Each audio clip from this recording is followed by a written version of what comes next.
not assume that little boys will turn out to be gay or that little girls will turn out to be lesbian just because of how they are when they are kids. My son plays with cars, not Barbie dolls. My son plays with guns. But at the same time, he dances really well, and I have never taught him a dance. And yet he knows the Wednesday dance by heart. By heart. Doesn't DJ Lunio dance that? And last time I checked, DJ Lunio is straight. Isn't he not? I'm not defending that my son is straight and he's not gay. Again, as his mother, he decides whoever he wants to be. If he decides to be gay, then by all means. If not, good. All that matters is that my son is raised in an environment that is accepting of who he is, who disciplines him and tells him what not to do, where his bad actions will not be tolerated, where his father is kind to him, where his father is present and will not put him down. Men who are not raised by kind fathers, especially those that are raised with toxic masculinity, might I repeat that, end up as toxic adult men. That's why I always insist to my partner, who is very masculine, just like his other uncle, that Tony is very close to, that they should be kind to him. Speak to him kindly, do manly things with him, yes, but never impose what a man should be. Too young. Too young. When he's much older, yes, that will be imposed. But when he is at a place and mindset where he can absorb that, that's my type of parenting. And like everyone else in this platform, like everyone else in this world, wala po akong pakialam however you raise your children, for as long as they don't bully my son. Because when that time happens, this is what's gonna happen. If you ever have a son or daughter that will bully my son, because I will make damn certain my son will never be a bully. I will never allow that. If I find out that my son is the bully, I will put him in a sack and bring him to the nearest police station. He knows that. But if it is my son that your child will be bullying, I will put you and your child in that same sack and bring you to the police station as well. Am I clear? Ingat! Mwah. Regardless of how I feel about OG Diaz as a person, it has nothing to do with this video. However, I know for a fact that he's a pretty good manager from the stories that I have heard about him. So kung ano man ang feeling ko sa kanya personally, sa politika niya, this has nothing to do with that. He also deserves the support. And in my case, the defense. Okay?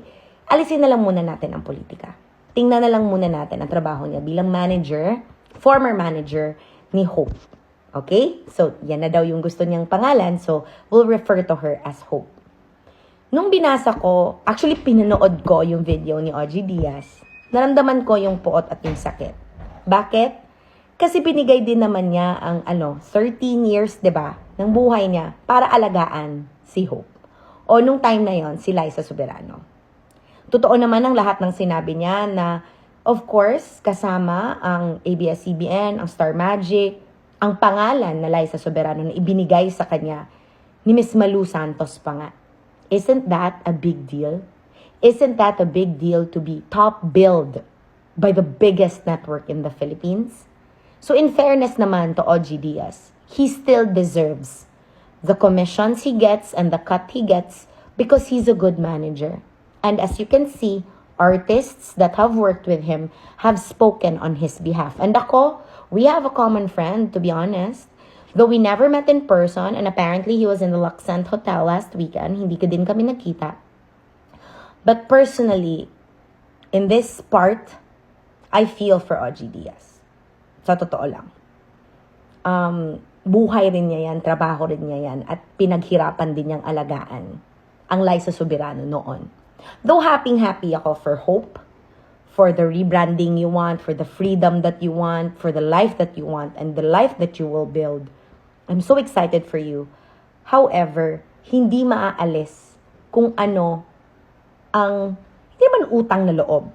Tama ka naman na walang utang na loob. But at the same time, the air of gratefulness should never dissipate from those people who stood by you and molded you and built you to what you have achieved for your family and those that love you and depend on you.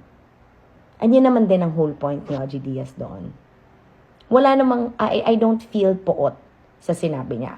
I mean, he can be sarcastic, but hindi. And I appreciated that. And I pray that both parties have peace and for Hope to have a good career, whether here in the Philippines or abroad. Yun lang. Ingat. Syagi ka namin na nimba. Nadala na nakog ER. Kaya na yung mga nanobo sa iyahang arms o legs. And then now we're going to the store. Kaya palitan na mo siya para sa iyang pabitin. Right? Yes, on my birthday. Sa iyang pabitin para sa iyang birthday. Pastelan. Pati ang mga yayay nga muuban, apilan. Ano mo lamang ko? Uy, ay, sus, Ginoo ko. The lipstick ko, wala natanggal. Sa mo ni among, di ba? Magay kay dihara nag-parking, di ba? Kabisi. Sa ato ning ibalik og ER pag human og pamalit. Okay, we have to check your blood work. We're holding hands. Nathan boy, are you okay now? Sure. Sure. Oh, you hold Tony B's hand. I cannot hold him. Ay, sos, you hold. Now. Can you Kay ang stand there? pabitin paliton man daw na sa sa hanas man to paliton man no. Duha ka buok. Unya ang sa mga yayay di ay dili na ipabitin. So this is day 2 sa among laag. This is the fit. My mom's old jeans. Bench nga sports bra. Hi Ming. Nya Miming nga nagapil-apil. Miming ni Daya. So yes, this is a bench sports bra. Magipalit na ako ganina because I don't wanna be dancing around and injuring my boobs akong ka danceros. But yeah, we're heading to Mops. It's pretty late, but we're still going. So muna siya, guys. See ya! We're doing the nostalgia event. And only because we wanted to support Ray Kumiling, who's a friend of ours. And one of Butuan's best, if not Butuan's best. And because I haven't really gone out in a while. So this is the fit. Wag yapon ko'y makeup. I just wore my DHC lip balm and my Dior lip tint. And naiiring nga nagkabisi diri sa ako. See you!